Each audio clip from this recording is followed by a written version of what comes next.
Hello, my friend. Today I will tell you another long-forgotten legend. Close your eyes and let the magic transport you to Middle-earth. Our journey begins.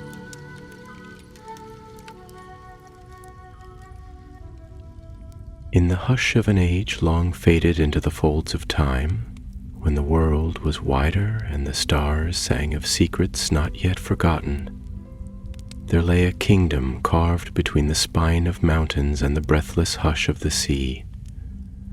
It was not marked on many maps, nor was it often spoken of in the high halls of elves or among the towers of men, yet those who remembered gave it many names: Erendor, the Starbound Realm, or simply the Silent Watch, so called because its people kept to themselves, and its king, it was said, spoke more often to the wind than to his court. He was a man of high lineage, tall and grave, with eyes like flint beneath a sky of storm.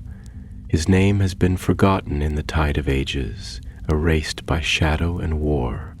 But those who once served him called him Valindur, the Quiet Flame, for though he bore the blood of Númenor in his veins, his voice was seldom raised, and his wrath, when stirred, burned not in fire but in silence, colder than death. His people loved him for his wisdom, feared him for his stillness, and wondered always at the dreams that troubled his sleep. Each night the king would climb the western tower of his citadel, the Tower of Twilight, where the stones were veined with star metal, and the air tasted of frost and memory. There he would stand alone, wrapped in sable and silver, and speak softly to the wind, though no one ever heard the words. His steward, a gentle man named Thalion, once dared to ask what he saw there, night after night, beyond the edge of the world. The king had not answered, but his eyes, deep and dark, had filled with a light not of this world, and then he turned away. It was during such a vigil that the stranger came. The gatekeepers spoke of a figure clad in robes of gray and gold, a voice like the whisper of leaves on stone, and eyes that gleamed red, red like the last light before the sun drowns beneath the sea. He carried no weapon, bore no name, but in his presence the air grew heavy, and the guards stepped back, as if compelled by a will they could not comprehend. He asked to speak with the king, alone. That night no fires were lit in the citadel. No horns called out the hour. The guards stood dumb, like statues, their eyes wide with something between awe and fear.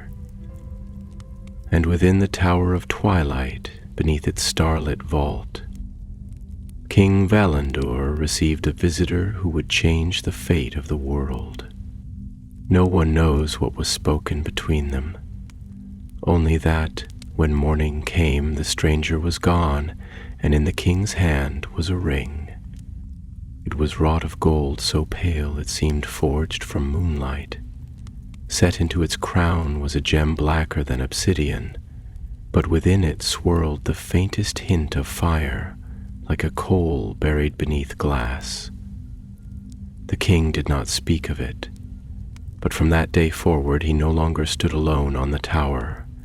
He stood with a ring upon his finger, and the wind that once answered his voice now grew still, as though listening. Soon after, the dreams began. He dreamed of a great throne beneath the earth, built of bones and silent cries. He dreamed of voices, some pleading, others mocking, voices that called him by names not his own. Sometimes he would wake speaking in tongues lost since the fall of Beleriand. Other times he would not wake at all, but wander the halls of his citadel in silence, his eyes unseeing, his hands trembling as if weighed by unseen burden. His court grew anxious. The steward Thalion wrote to the lore masters of the West and the seers of the East. "Something stirs in the mind of our king," he wrote, "something old and dark and cunning." But the messages never returned. The messengers never came back. Then came the winter without end. Snow fell for 7 moons. The sea froze and the rivers forgot their songs. The stars dimmed and the sun rose blood red as if mourning. Crops withered before they touched the earth, and animals howled at shadows no eye could see.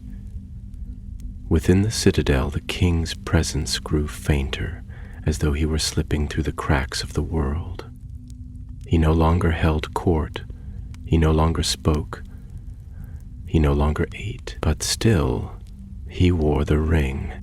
Then, on the darkest night of that endless winter, a child was born in the village at the foot of the mountain.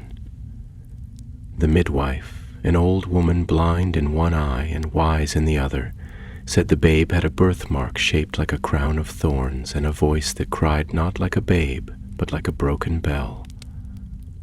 The villagers, filled with dread, brought the child before the king, hoping for guidance. Valandur looked upon the child, and for the first time in moons he smiled. It was not a kind smile. From that night onward the king changed. He began to speak, not in the tongue of men, but in some deeper language that made stones tremble and stars flicker. He ordered the construction of a great temple beneath the citadel, where no one but he could enter.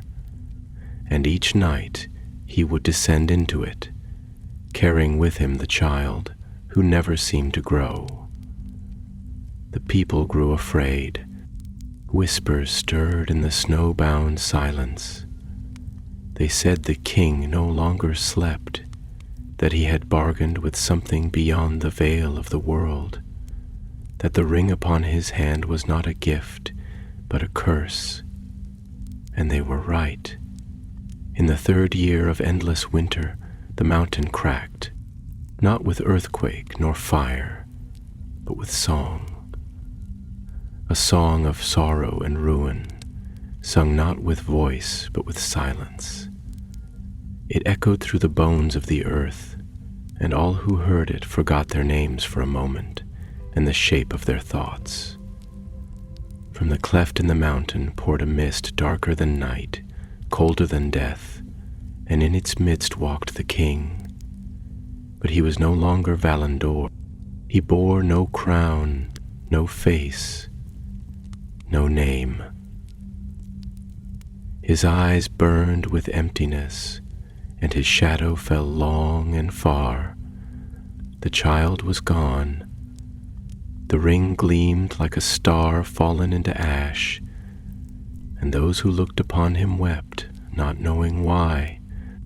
He spoke no words, only raised a hand, and the snow stopped falling. The sea unbound, the stars flickered back to life, and in the hearts of men a new fear was born. A king had returned, but he had come not to rule, but to conquer.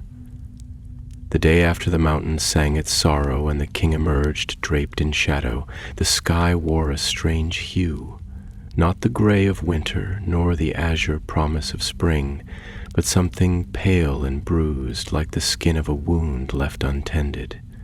The wind that had once wandered through the mountain passes now stood still, hesitant, uncertain, as though it too feared what had awakened. The trees did not sway, the birds did not cry, and even the sea far below held its breath. It was as if the very world around the silent watch had entered a mourning it could not yet name. Thalion the steward had watched the transformation with a heart slowly unraveling thread by thread. Where once he had served a man, quiet and noble, now he found himself serving a presence, and though that presence still wore the king's face, or something like it, it was as if Valandur had become a mirror turned inward, reflecting only the long corridors of his own haunted soul. Talion walked the marble halls of the citadel, where once voices laughed and banners stirred, and now only echoes dared speak. He found the king in the garden that clung to the side of the western wall, where frost had long claimed every leaf, and the fountain no longer flowed but stood frozen in a moment of silver despair. The king stood beside it, his robes trailing behind him like tattered mist, and the ring upon his hand shimmered faintly with a glow that flickered as if it were feeding off the cold light of the distant stars. There was no warmth in him now, only purpose, and that purpose was wrapped in silence.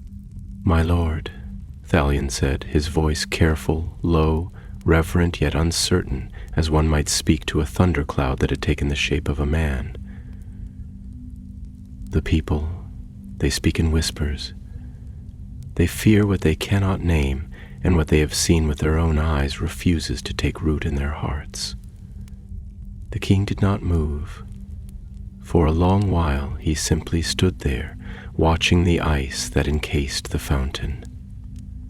When he spoke, it was not with the voice Talion had known for so many years, but with something slower, heavier, as if each word was being drawn up from a deep well of memory and regret. "Do they not understand?" he said, not turning. "The fear they carry like stones in their chests is but a flicker of what lies beyond the veil. I have seen it, Talion.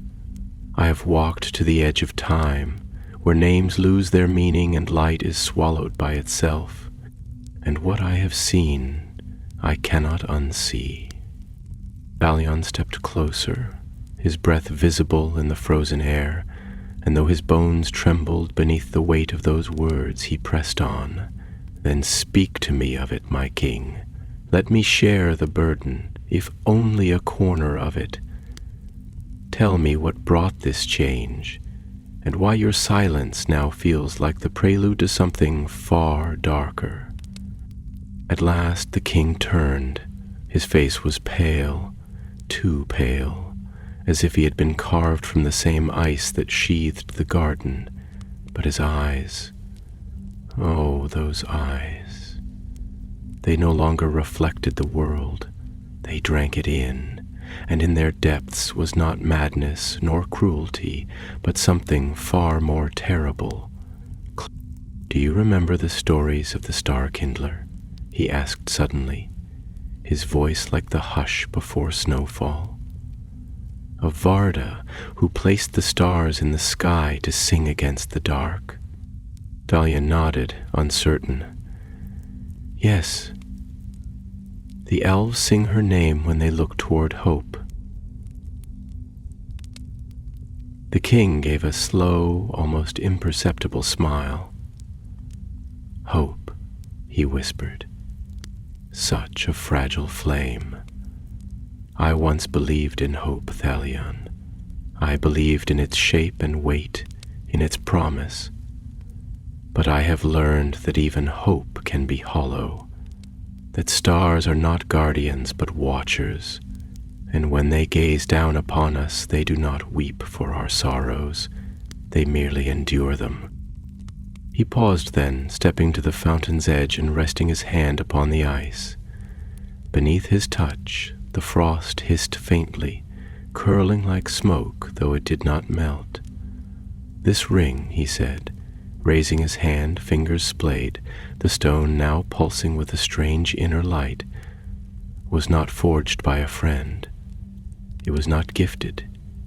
It was left as one might leave a door ajar in a storm, or a mirror cracked at the edge.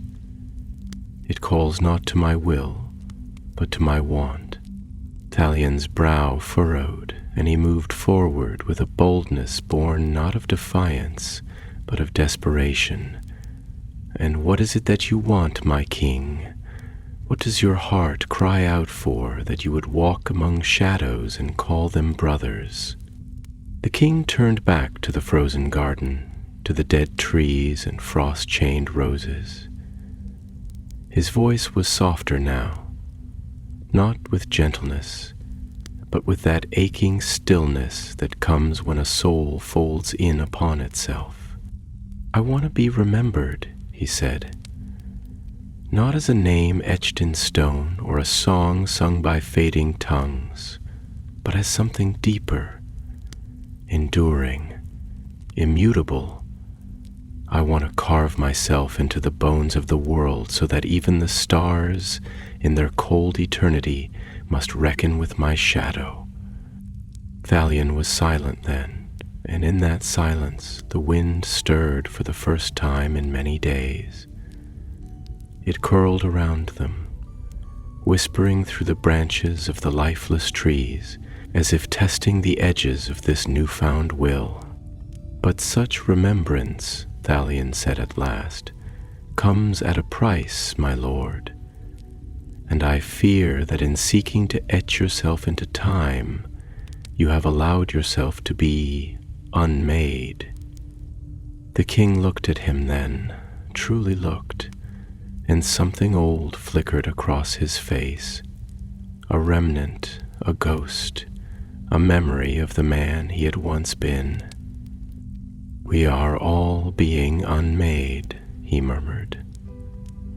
"Every breath, every dream, every moment we dare to believe the world is as it should be. I have simply chosen to turn toward the unraveling and walk willingly into it." And with that he turned and walked away, his cloak trailing frost where it brushed the stones, and the ring upon his finger humming with the quiet, patient hunger of something ancient, something watching, something waiting.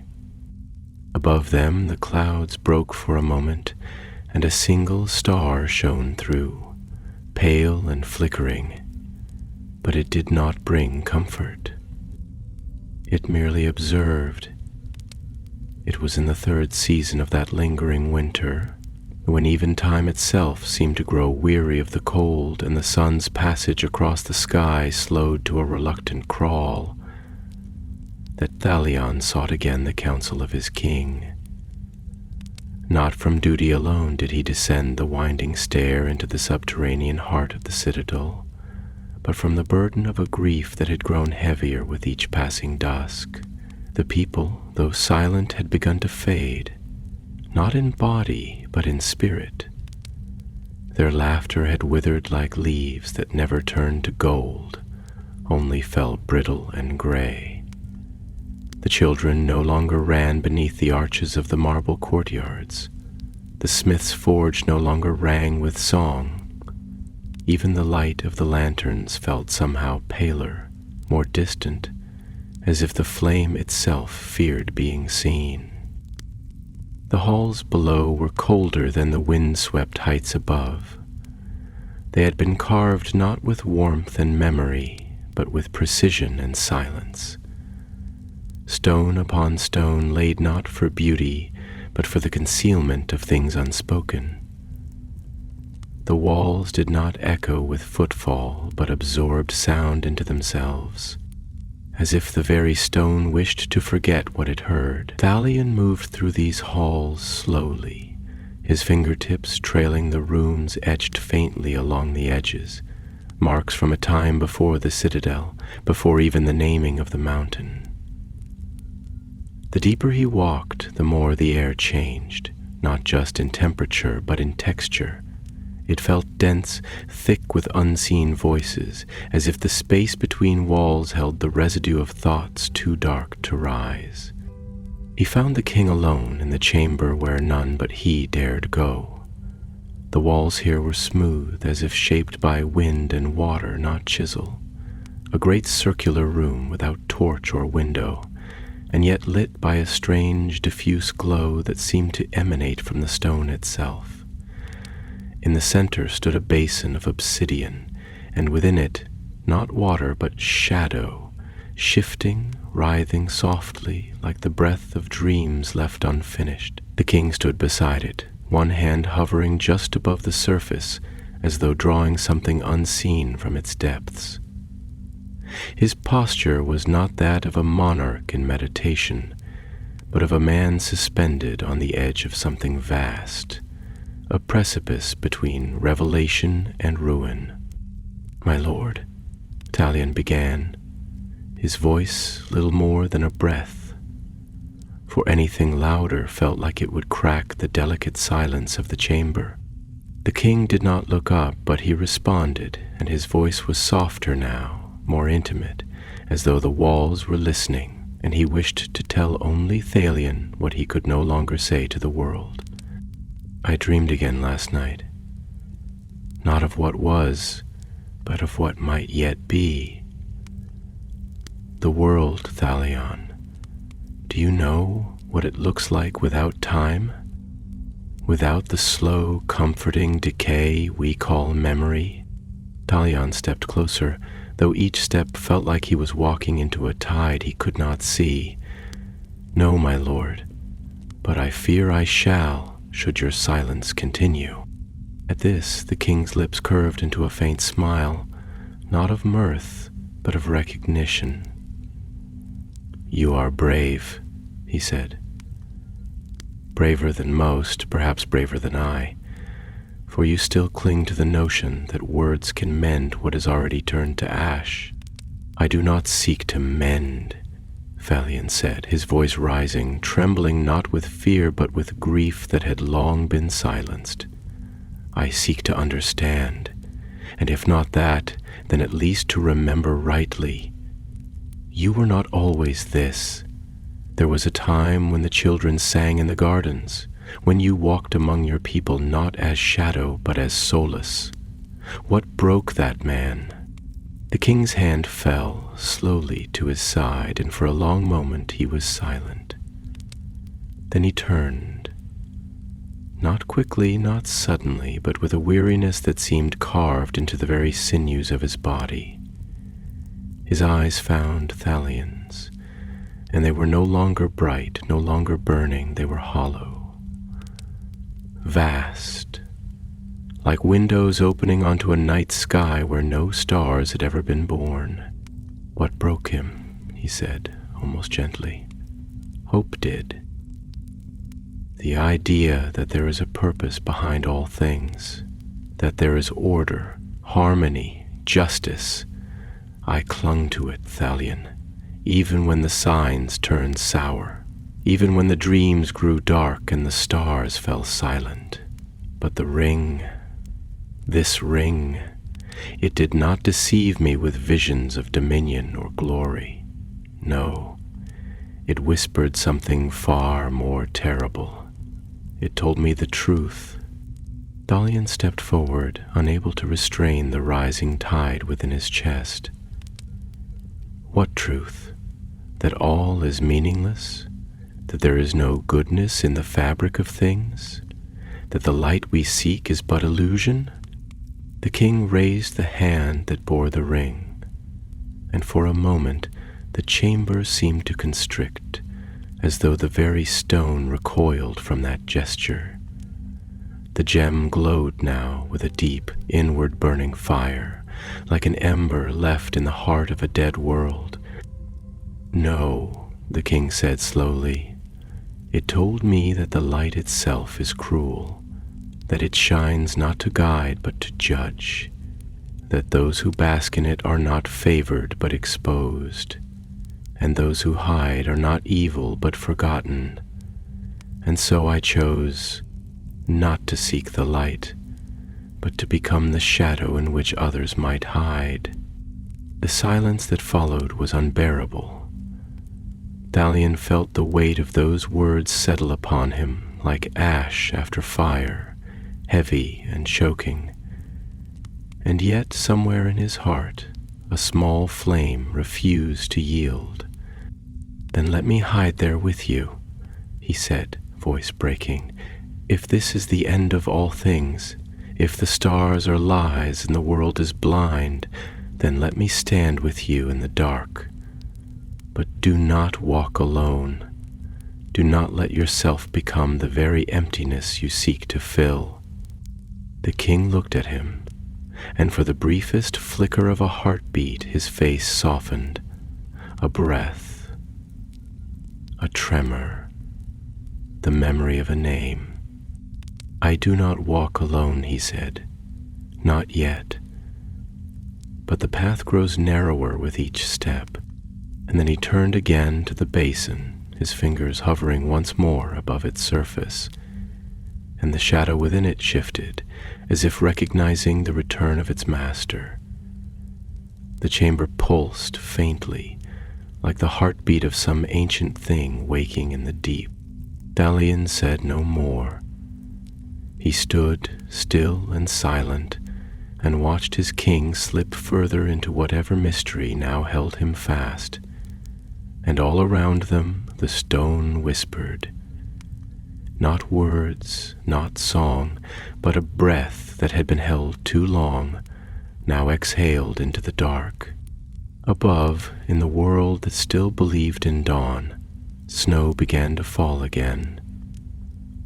Not in flurries, but in a soft, continuous hush, as though the sky itself was beginning to forget how to speak. The days that followed unfolded not in any ordinary cadence of time, but in a kind of slow, disjointed drift, as though the very fabric of the world was beginning to unravel at its edges. Thread by unseen thread, the sun, when it appeared at all, hovered low upon the horizon like a wounded eye, neither warming nor guiding, but merely watching, distant, withdrawn, and unconcerned. The snow did not cease, nor did it change. It fell without passion, like the exhalation of a world too weary to weep, and blanketed the kingdom in a soft, soundless pall that seemed less like a season's passing, and more like the hush of burial. The citadel, once gleaming white with marble and gold-veined stone, now stood muted beneath the frost, its towers reduced to silhouettes against a sky smeared in ash and lightless cloud. Vines once lovingly tended curled inward and died without ceremony. The air was filled not with bird song or laughter or even the sound of footsteps, but with the slow, cold creaking of wood strained under ice, and the distant, aching groan of the wind as it curled through the narrow passes, like an old soul forgotten in its wandering. Talion wandered these halls in silence, the folds of his cloak brushing against frostbitten stone, and his thoughts, ever more entangled, curled and recoiled like roots lost in winter. He no longer sought council chambers or high towers. Instead, he walked the long corridors of memory, past stained glass windows that depicted myths of light and valor, now dulled by frost and half shattered by time. He paused often in these places, gazing through the fractured glass at the scenes beyond, as though hoping the past might yet offer a glimmer of guidance to the present. But the light that once streamed through those windows now lay broken upon the floor in colors too faded to name. It was during one of these wanderings that he came upon the Queen's garden. None had walked here since her passing, not even the servants who once tended to it with reverence and love. It was a place sacred to memory, overgrown now, half consumed by the creeping fingers of winter, yet still echoing faintly with the sweetness of another time. The garden had once been a marvel. Terraces of soft moss, flowering trees that bloomed in tandem with the stars, and a pool in the center so still it had been said to mirror not only the sky but the thoughts of those who gazed upon it. Now it was all in ruin. The moss had turned brittle and brown. The blossoms lay buried under ice. The pool was frozen over, and the mirror it once had been was now only a cold, indifferent stone. Talion stepped into this forgotten sanctuary and let the silence embrace him. He knelt by the edge of the pool, resting a gloved hand upon the frozen surface, and closed his eyes. His thoughts were not orderly things. They swirled in him like snow caught in a whirlwind, grief and longing and doubt mixing into a single aching silence. He did not hear the king approach, not until the sound of frost crunching beneath deliberate steps broke the stillness. "Of all the places to seek counsel," the king said softly, "you choose the one I avoid." Elian did not rise, but he opened his eyes and gazed across the frozen pool. "Perhaps that is why I chose it, because I long to speak to the man you were, not the shadow you have become." A long pause followed, not of anger or surprise, but of something deeper, like a chasm within the soul widening to reveal what had been buried beneath it. The king stepped forward, his cloak dragging a trail in the snow like the wake of a ship through still waters. He stood at the opposite edge of the pool, gazing into its heart as though expecting it to speak. "I used to come here," he murmured, "when the burdens of the throne pressed too heavily upon my shoulders. She would be here, always. She never spoke of politics or omens, only flowers, birds, the color of the stars. She once said that the sky is a wound that has never healed, and the stars are the stitches trying to hold it together." He laughed then, softly, bitterly, as though the memory were both a balm and a blade. "I thought her fanciful then, but now I see. Perhaps she saw what I refused to." Dalian stood, slowly, his breath a pale wraith upon the air. "And what is it that you see now, my king, in this garden of ghosts?" The king did not answer immediately. His eyes remained fixed upon the ice. "That beauty is not salvation. It is mourning made delicate. And love is not the cure for despair. It is the most exquisite form of it." Dalian's chest tightened at those words, for he knew they were not meant to wound, but they wounded nonetheless. "There is a part of you," he said, his voice unsteady but firm, "that still clings to the memory of what was good. I see it in your words even now. You speak of sorrow because you remember joy. You speak of darkness because you once loved the light." The king turned then, slowly, and for the first time in many days truly looked at Thalion, not as a servant or a steward, but as a man who had walked beside him through seasons of war and peace, joy and loss. "There is a thread," the king said, "thin as gossamer, binding us to what we once were. But the wind pulls at it, the frost stiffens it, and there will come a time, my friend, when it will snap." Dalian stepped forward, crossing the icy pool with careful, deliberate steps, until he stood but an arm's length from the man who had once held the hearts of his people like a sacred fire. "Then let it not snap today," he said. "Let us remember what still binds us, even if it is only the silence of this garden and the woman who once walked its paths." The wind stirred then, not fierce, but soft, curling around the broken statues and withered hedges, lifting a few snowflakes from the branches as if the garden itself were exhaling a long-held breath. For a time they stood there, king and steward, on the edge of memory and forgetting, and though the snow still fell and the stars remained hidden behind veils of cloud, there was in that moment a hush that was not dread, but something gentler. A recognition, a pause in the unraveling, and beneath the ice, though unseen, a single crack began to form, not of destruction, but of thaw. The following morning broke with a dull and reluctant light, not so much rising as merely bleeding into the sky, as though the heavens themselves had grown weary of their duty. The snow continued to fall in its quiet procession, but now, beneath its soft and endless descent, something had shifted.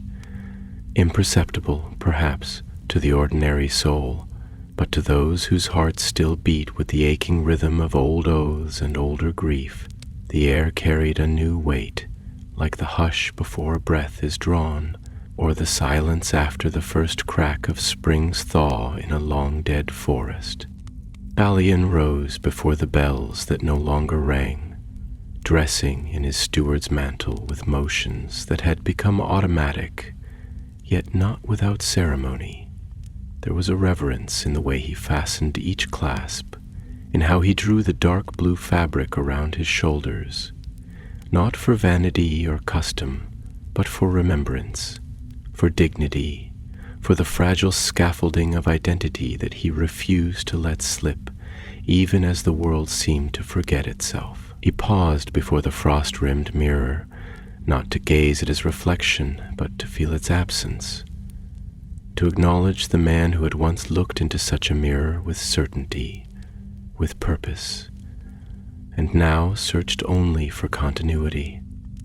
Outside the high-arched windows of his chamber, the garden of stone and ice lay in silence. The trees stood like statues sculpted in sleep, their limbs held aloft in a stillness that was neither death nor dormancy, but something more enigmatic, a kind of listening. The snow upon the rooftops and towers glowed faintly under the iron sky, casting an ambient pallor that seemed to come not from above, but from the earth itself, as though Middle-earth, in some secret grief, had begun to reflect its own sorrow back into the heavens. Balian descended once more into the deeper halls of the citadel, his steps echoing through corridors that had once bustled with counsel and laughter, and now responded only with the echo of emptiness.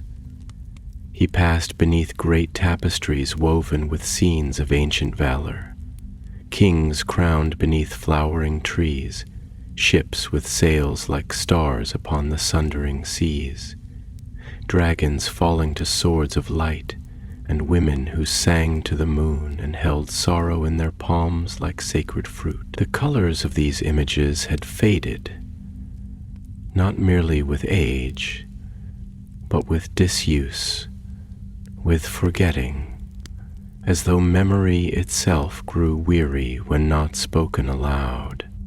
He found the king in the high library, a chamber vast and vaulted, where the ceiling rose into shadow and the shelves climbed like stairways toward unseen summits. The air here was heavy with the scent of parchment, leather, and time, a comforting weight like the embrace of an old friend who bore your burdens without question.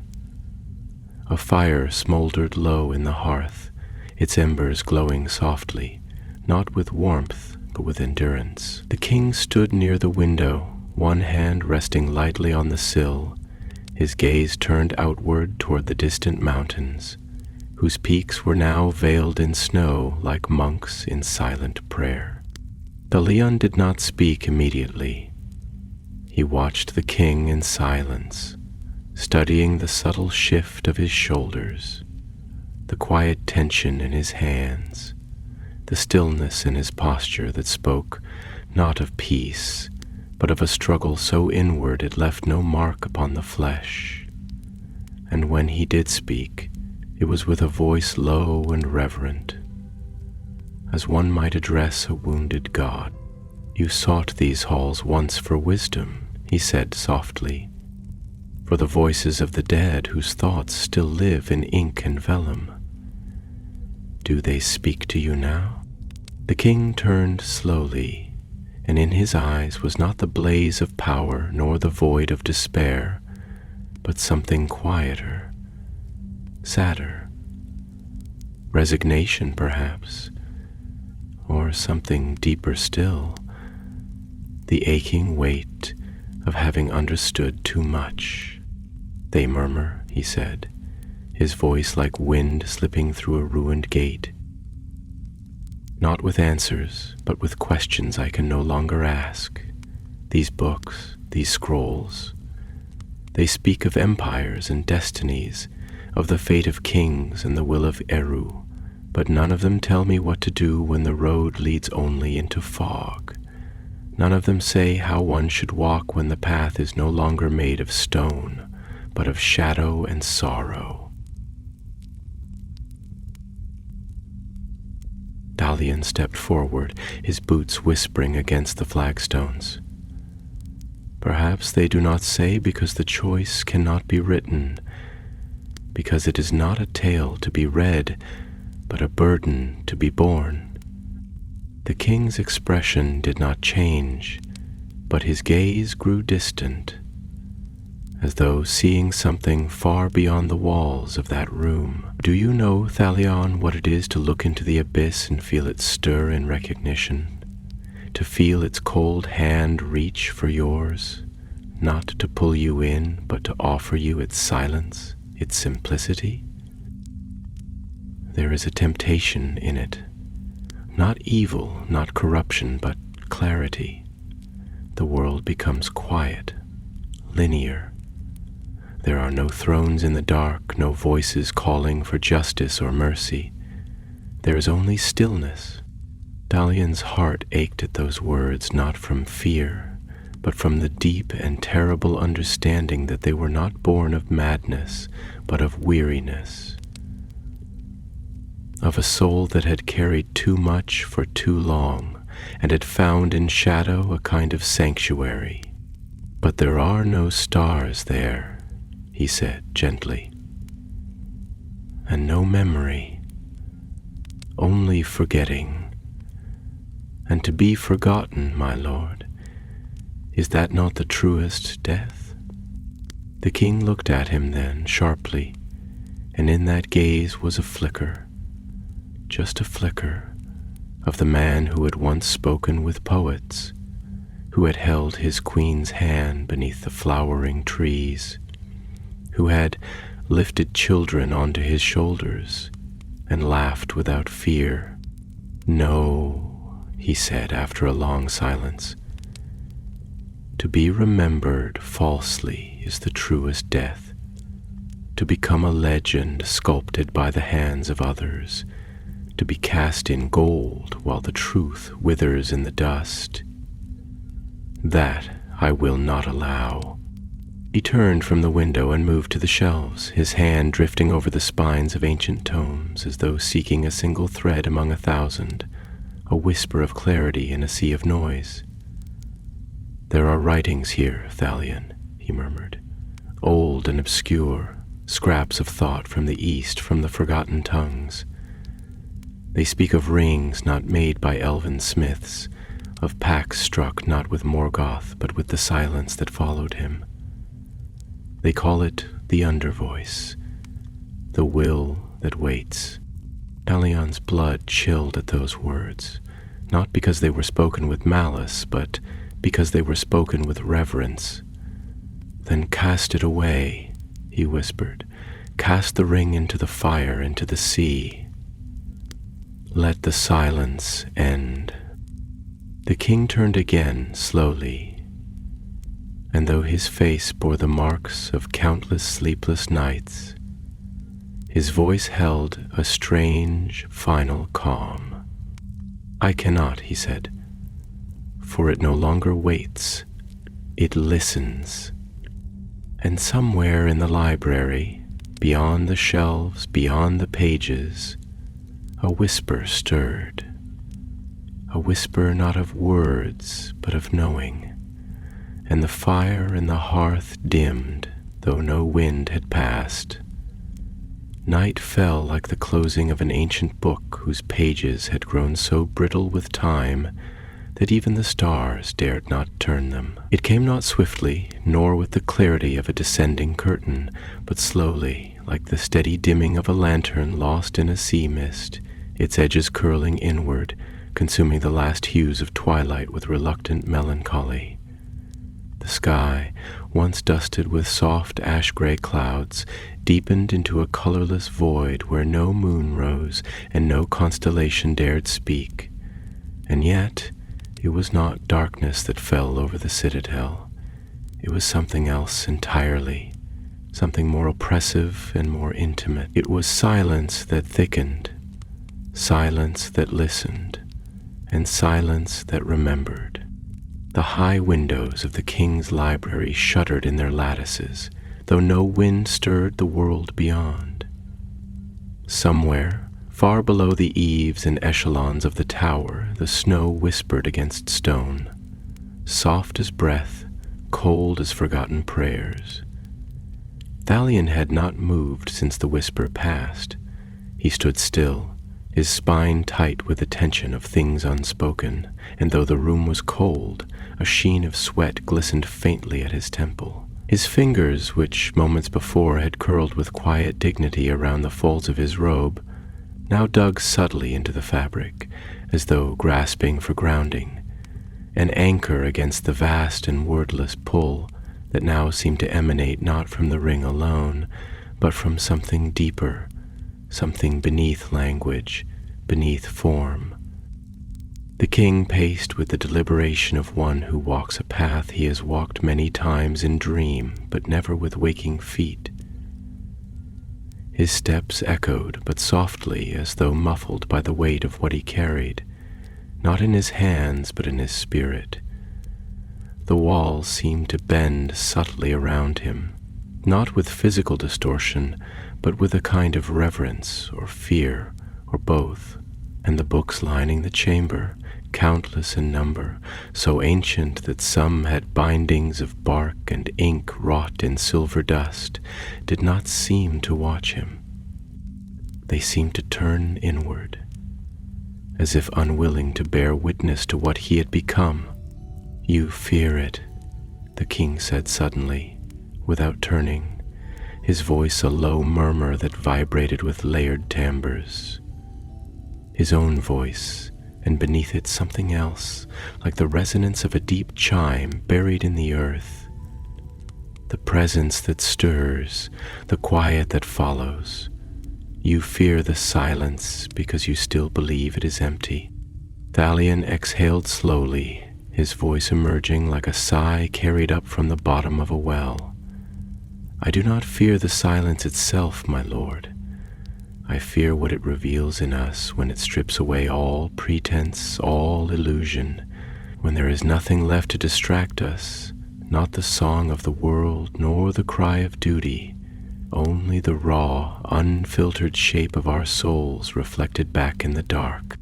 The king paused, one hand resting gently upon the spine of a tome, whose title had long since faded from its leather binding. He did not answer immediately.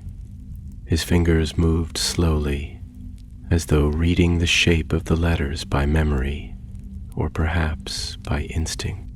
"Then you fear truth," he said at last, not unkindly, "as do all who are bound to the light. For light reveals, yes, but it also distorts. It casts shadows, it demands simplicity. In the light all things must be known, named, tamed. But the dark," he lifted his gaze not to Thalion, but to the unlit hearth across the room. "The dark allows for mystery. It allows for what cannot be named." Thalion stepped forward, the hem of his robe brushing lightly against the marble floor, his eyes never leaving the figure before him. But mystery is not always mercy, and not all silence is sacred. There is a silence born of awe, yes, a hush that falls when the stars align, or a child takes their first breath.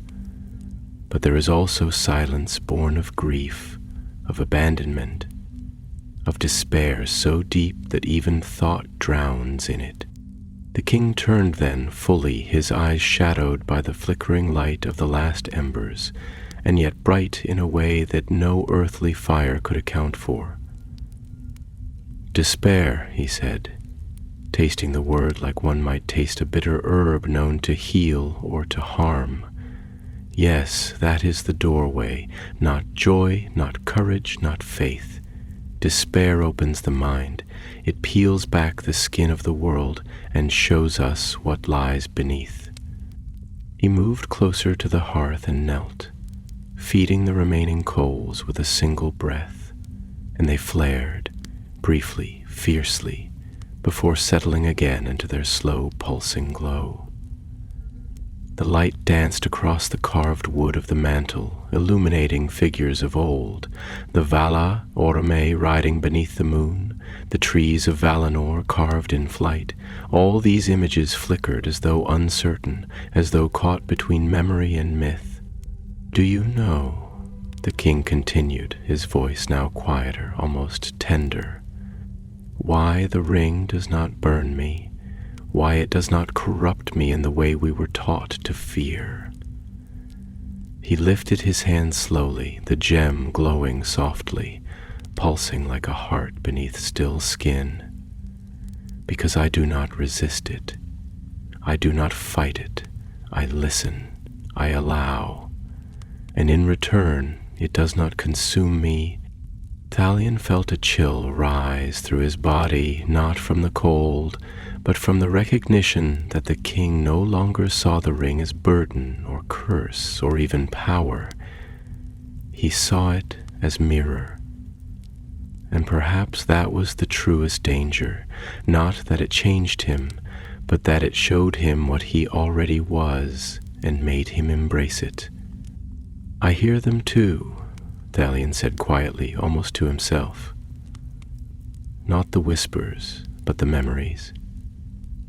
Of laughter echoing through these halls, of spring breezes carrying the scent of elderflower, of songs sung in the high towers. And I wonder, if you were to silence every voice, every page, every memory, what would be left of us?" The king's gaze met his, and for a heartbeat the room grew utterly still. Even the coals ceased their whispering. "Perhaps," the king said, "what would be left is what we were meant to be. Not the fragments that history demanded, not the masks we wore for love or for law, but the raw shape of our own design, the shadow before the flame." And then, slowly, deliberately, he turned back to the hearth and cast a single page into the fire.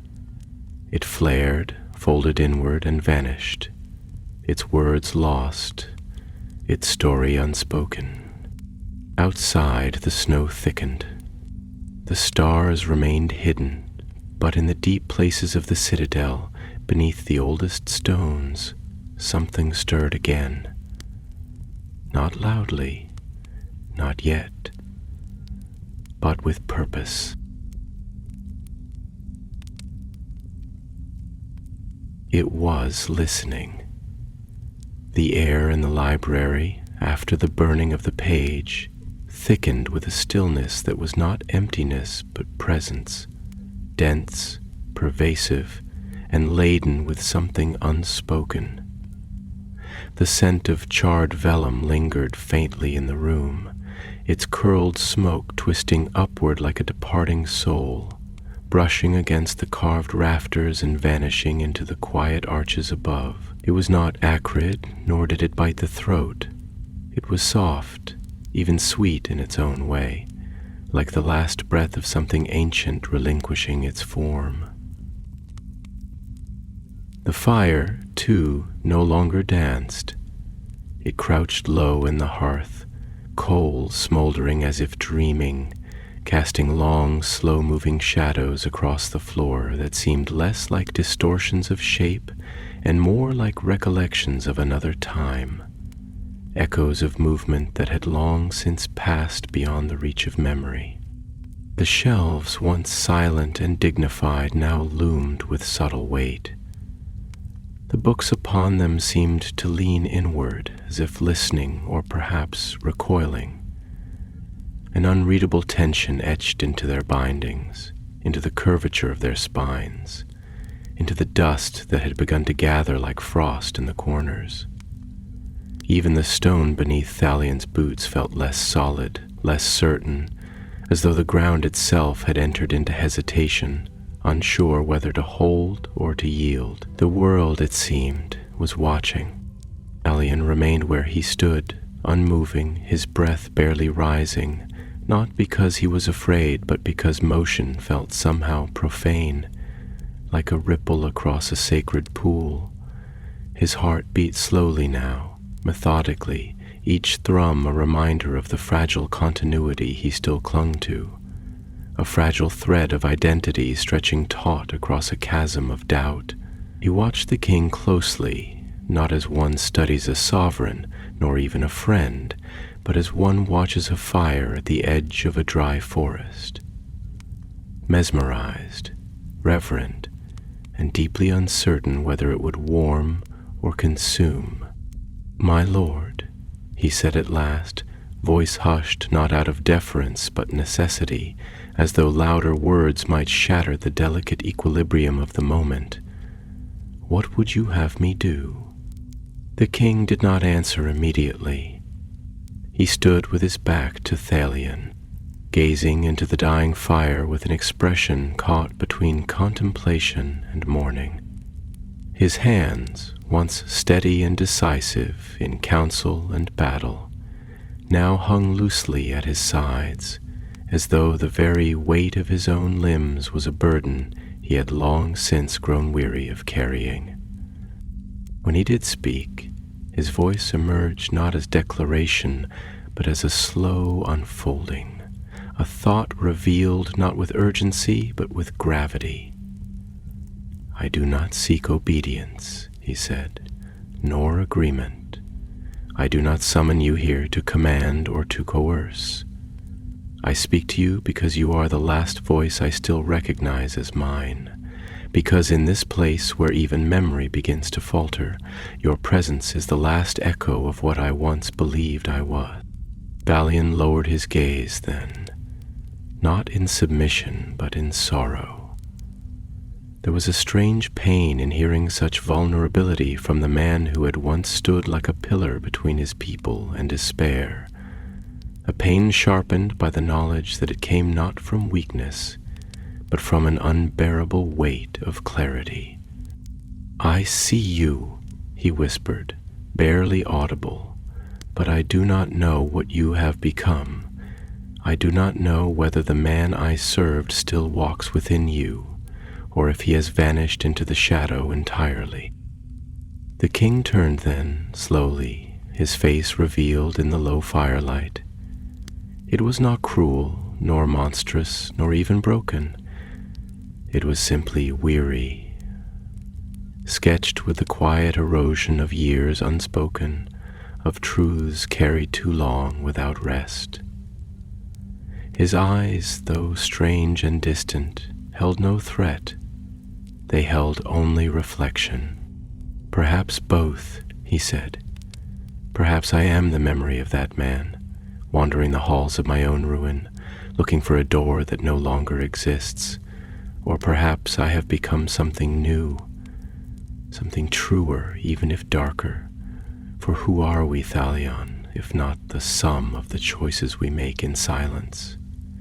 In those moments when no one watches, when the world offers no applause, when only the stone and the sky bear witness." Thalion drew in a breath, slow and deliberate, as if drawing strength not from his body but from the very walls around him.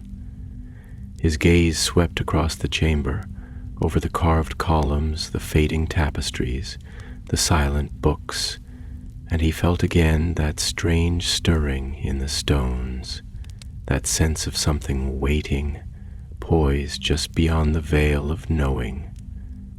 "We are the echo of what we love," he said quietly, "and what we fear. We are not forged only in silence, but in remembrance, in the choices that break us, yes, but also in those that mend us. If you believe yourself no longer whole, then let this be the place you return to, not to end, but to remember how to begin.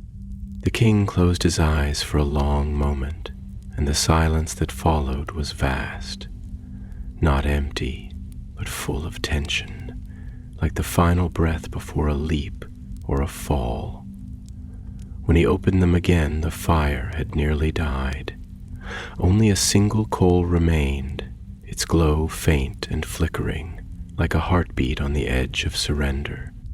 And then, softly, as though speaking to the fire itself, the king murmured, "There is a name I have not spoken in many years." Thalion's brow furrowed, but he said nothing. The king looked up at him, and in his eyes now was something new, not light nor darkness, but depth. My true name, not the one they sang, not the one they carved into stone, the name given to me in the cradle, whispered by my mother before the wind claimed her. It is the only name I still trust. For in that name I was only a child, not a king, not a symbol, not a shadow. Thalion stepped forward, his voice thick with emotion. Then speak it, not to prove anything, not to cast off what has been, but to remember that you are not yet lost. The king hesitated, and then, with a voice that trembled slightly, not with fear, but with memory, he whispered the name. It was simple, unremarkable, a name that might have belonged to a shepherd, a poet, a boy chasing fireflies through summer fields. And in that moment, something shifted. Not loudly, not visibly, but deeply. The coals did not flare, but they stopped dimming. The silence did not vanish, but it softened. Outside, the snow paused in its descent, just for a moment, just long enough for the stars to peek through the clouds and remember themselves. The name lingered in the air long after it was spoken, not with the resonance of thunder or proclamation, but like the final note of a lullaby, tender and private, and meant not for the world, but for the soul that carried it. It hung there, weightless and yet impossibly heavy, like the first snowflake to fall on a battlefield after the war has ended. Beautiful, yes, but drenched in memory. In that breathless space between sound and silence, Thalion felt something stir, not in the room, nor in the fading embers of the fire, but within himself. Something ancient, aching, and profoundly human. The king, no, the man who had once borne that name, stood as if caught between two mirrors, each reflecting a different self. The boy of gentle lineage and golden summers, and the figure he had become, draped in silence, crowned in shadow, and called by none but titles forged in fear. His eyes glistened, though no tears fell. They did not need to. The grief that moved through him was not a thing that weeps, but a thing that waits, quietly, patiently, like the tide inching its way back to shore after 1,000 years of exile. Outside, the hush held. The stars, newly born again in the veil above, watched in solemn ceremony, peeking through the silver-gray tapestry of drifting snow clouds. They cast their pale light upon the rooftops and terraces of the citadel, each beam striking glass and stone and ice, as though trying to write poetry across the broken skin of the world. The great towers, once proud and shining, stood now like elder sentinels, bowed under the weight of memory. The wind, no longer howling, whispered instead.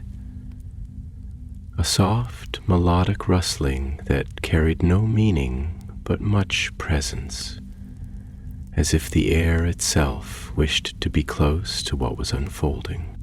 Talion broke the silence gently, not with words of instruction or plea, but with something that had become exceedingly rare in the passage of these days. Truth unguarded.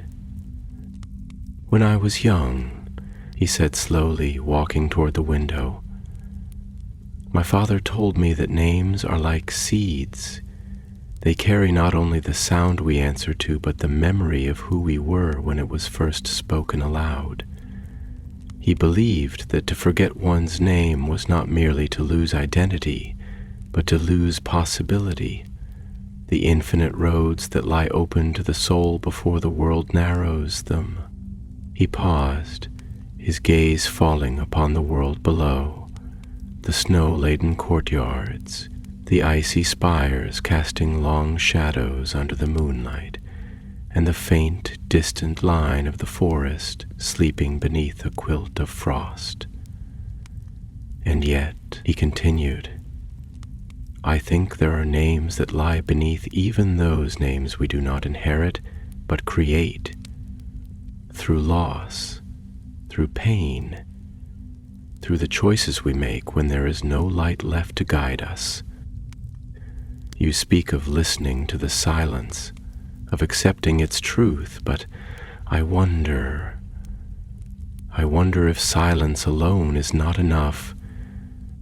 The king did not reply at once, but his expression shifted, barely, like a mountain glimpsed beneath retreating mist. More shape than detail, more promise than definition. He turned toward the great window where Talion now stood, and together they looked out upon the world, two shadows framed in glass and frost and moonlight. "The silence does not offer truth," he said finally, his voice distant, reflective. "It offers space, and within that space truth either flourishes or it withers. I came to believe that if I could strip away everything, the weight of rule, the illusions of legacy, the myths others told in my name, I would find something incorruptible at the core of it all. But I did not find clarity. I found hunger, and a mirror that never ceased watching." His eyes drifted down to the ring upon his hand. It no longer burned or glowed, and yet it had never felt more present. The gem, black as night and yet glinting faintly with its inner fire, reflected nothing. No light, no face, no future. "I thought I could master it by yielding," he went on, voice softening, darkening, "that surrender would bring transcendence. But now I begin to understand that to surrender without vision is not wisdom. It is erasure, and I fear I have wandered too far down a road that leads only to silence so vast it no longer hears itself." Talion placed a hand gently on the sill, his fingertips brushing frost-laced stone. "There is still a voice within you, my lord. I have heard it, even if it comes now through darkness and doubt. And though it may not be the voice of a king or a prophet, or even the man you once were, it is still yours. You have not vanished. You are simply veiled." The king closed his eyes and turned slightly away. "And what lies beneath the veil, Talion? What am I when I am no longer the light of my people, nor the shadow that fell upon them?" "A choice," Talion answered, not hesitating. "You are a choice yet to be made, not by the silence, not by the ring, but by you, and in that you are more powerful than you know." The words hung in the air, weaving themselves into the fabric of the moment like golden thread through mourning cloth. For a long time neither man spoke. They simply stood there, side by side, the silence around them no longer cold, no longer empty, but bearing the shape of something becoming. A hush before the first breath of dawn, when the stars have not yet fled, and the sky forgets for a moment whether it is night or day. Beyond the citadel, in the valley below, the snow began to change. It no longer fell in endless sheets of white oblivion. Instead, it slowed, each flake descending like a thought unspoken, delicate and rare. The wind carried a different note now, still solemn, still reverent, but touched with something else. Not joy, not yet, but maybe remembrance. And beneath the earth, far below the throne and the towers and the chamber of whispered dreams, the thing that had waited, patient, ancient, unnamed, paused in its slow stirring. For the first time, it heard something it did not expect. It heard resistance. The stars held their breath, suspended above the kingdom like a canopy of distant eyes, dim, silver, eternal. And the snow, long resigned to its silent ritual, seemed to hesitate in its descent, as though unsure whether to continue blanketing a world poised on the edge of some final, irrevocable turn. The night had deepened into a color that could no longer be named, not black, not blue, but something between shadow and memory, like the hue of a wound long scarred over but never truly healed.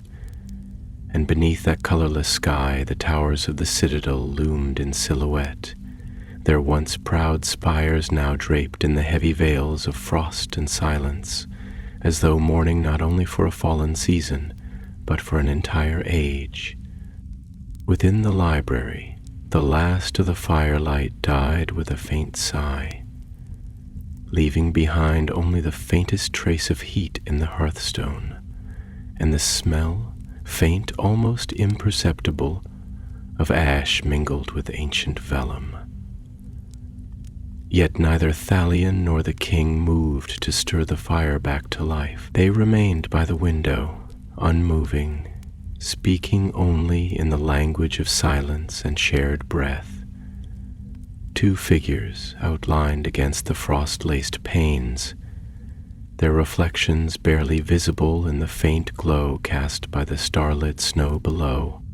At length the king stirred, not with haste nor hesitation, but with a slowness born of profound contemplation, as though each movement was the conclusion of a long and difficult thought. He turned from the window, drawing in a breath that trembled just slightly at the edges, and walked toward the center of the room, where the great map of the realm lay upon the long oaken table, its surface traced with the paths of rivers and mountain ranges, forests long since darkened, and cities whose names were now whispered only in song sung by wind through broken stone. His fingers hovered above the map, not touching it, as though afraid that contact would break the delicate spell that now filled the chamber. He did not look at Thalion when he spoke, but his voice carried clearly, as though drawn not from his throat but from somewhere deeper, somewhere beneath the weight of years and regret.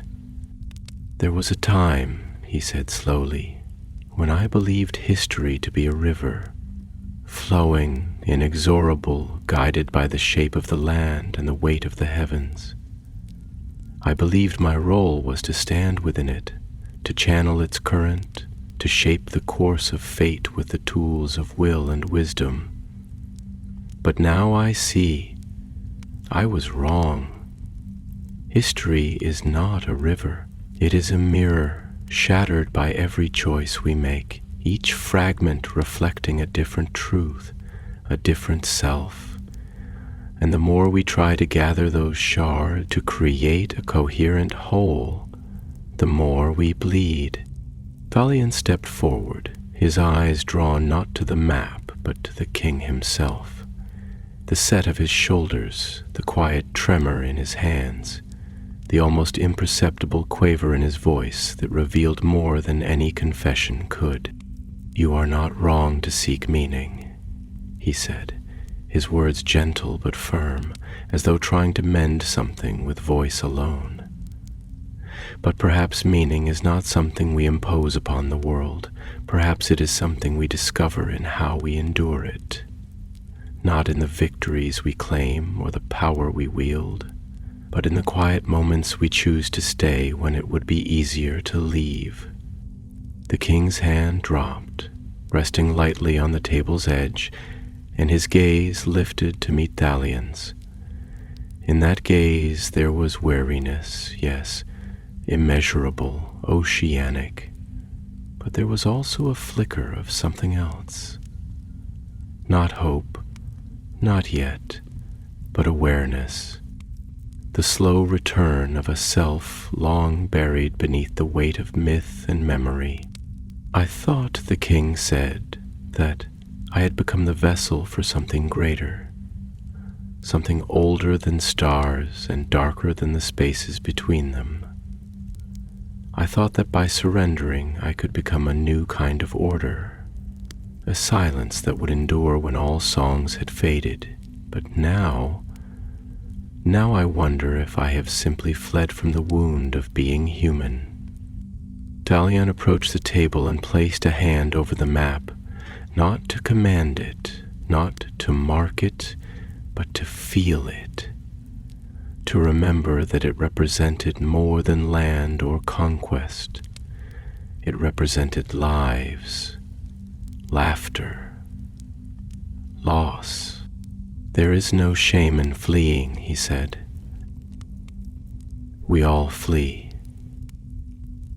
From grief, from failure, from the unbearable weight of choices that unravel what we thought we were. But the question is not whether we flee, it is whether we ever return. And if we do, what we bring back with us from the dark." The king closed his eyes, and when he opened them again, something had shifted. His hand moved slowly, deliberately, to the ring upon his finger. He looked at it not as a master regards his servant, nor as a king regards his crown, but as a man regards a mirror, seeing not what he is, but what he might yet be. "I do not know," he whispered, "if I can take it off." Thalion nodded, his voice low but resolute. "Then let me stand beside you, not as one who demands your release, but as one who reminds you that you are not alone in the choosing." And then, in the deepest hush of that long night, beneath stars that had not shone for many days, the king slowly, carefully, began to slide the ring from his hand. The world did not tremble, the snow did not cease, but somewhere, deep beneath the citadel, in the chamber where silence once sang and shadow once listened, a sound was heard. It was not the cry of power relinquished. It was the sigh of chains undone. And above, in the highest tower, the frost began to melt upon the window panes, one drop at a time.